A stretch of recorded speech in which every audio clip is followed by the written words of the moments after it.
We're going to use this blast tool. Oh my gosh. Well, that was effective.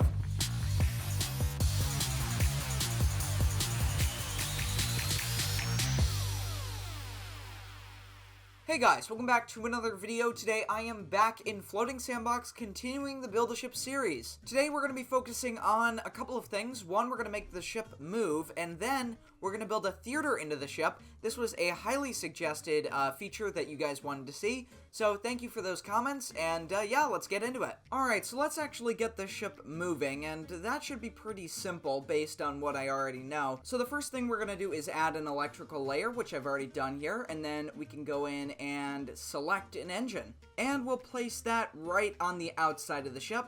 There we go. Now we're going to add a generator for each of the generators in the ship. And now that that's done, we can go ahead and connect those up by cable.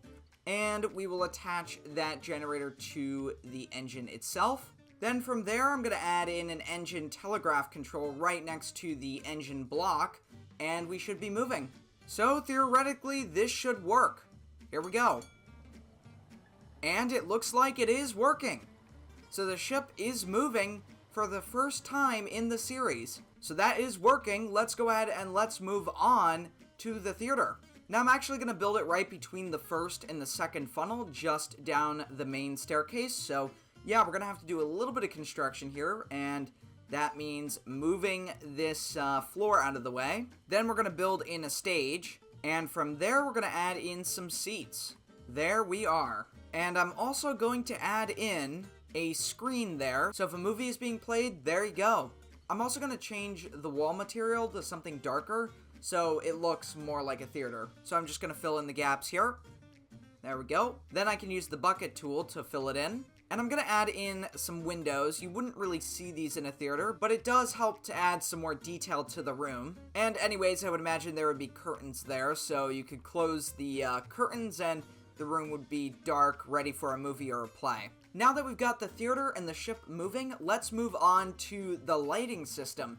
So this is going to take a little bit. I'm going to put in the lights, and then we're going to have to attach them by cable. And once that's done, the ship should light up. Alright, so there we go. I've got most of the public areas lit up with lights. Now we just have to connect it with electrical cable, and we should be good to go.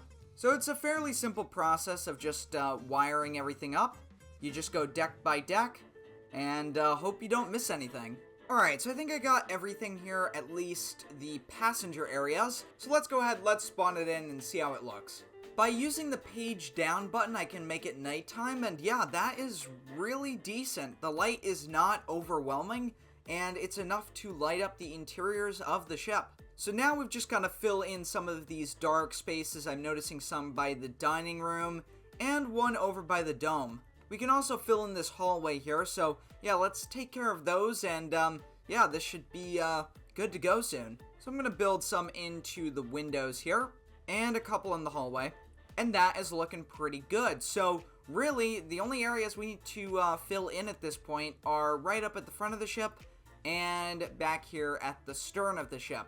So yeah, this is really coming together. The next thing I'm doing is adding some switches so we can actually toggle the lights on and off. We don't want them on all the time. So yeah, we're gonna make sure that those switches are in, and then we'll label them to correspond to an emergency generator or just the two main generators. So if I spawn the ship in again, you can see the lights are off, but I can turn them on using any of the switches here. Now to figure out which switch does what, let's go ahead and let's move the ship to dry land real quick. Now we'll turn on the lights and find out which does what. So we'll start with the first switch. Okay, so that one is a part of the two main generators, so that one's fine. So that means switch number 7 is the emergency generator. Now let's find out what switch number 6 is.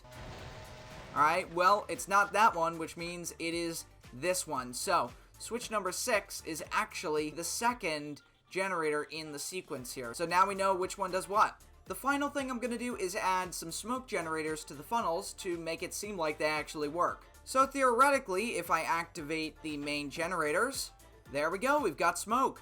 Alright, so with that done, let's sink the ship. We're going to use this blast tool. Oh my gosh, well that was effective. And we've lost all power, and the ship is going down. The ship is rapidly sinking. There goes the dining room, flooding rapidly. You can see some stress fractures opened up.